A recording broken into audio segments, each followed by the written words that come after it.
Sanibonani bafundi, high scholars. Namhlanje sizofunda ngesabizwana soqobo. We are going to learn about absolute pronouns. Ake siqhubekeni, let us carry on.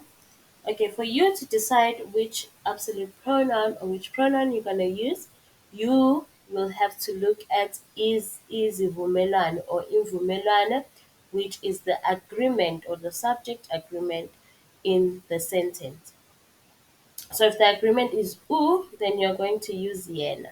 For example, umama uyapheka.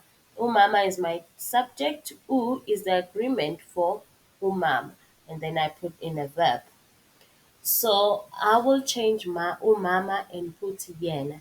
The sentence will then become yena uyapheka. We do the same with the rest. With ngi, we will replace that noun with mina. Ba, referring to people, which is they. Then we will replace that with bona, which is they. Si will be Tina.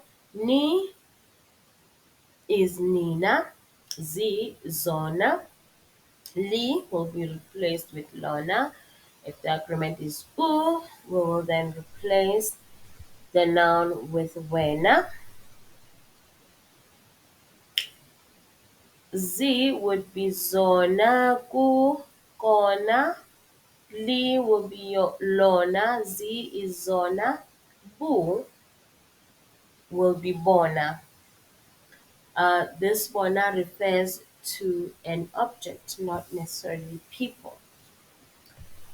Okay, let's look at the examples. Asibhekeni izibonelo. So we have the first sentence, abafana bayagijima, the boys are running.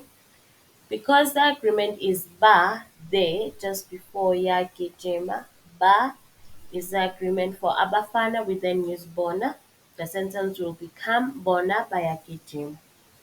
Ugogo uyawasha. The agreement is u, so then we will change ugogo and put yena. The sentence will become yena uyawasha. Izingane ziyakhala. We change izingane because the agreement is z, so we change it to zona. We change the word izingane to zona. Zona ziyakhala. Ibhande lide kakhulu. The agreement is li for ibhande, so we use lona. Ibhande lide kakhulu will change to lona lide kakhulu. Ukudla has an agreement which is who. Remember, we look for the agreement from the verb side.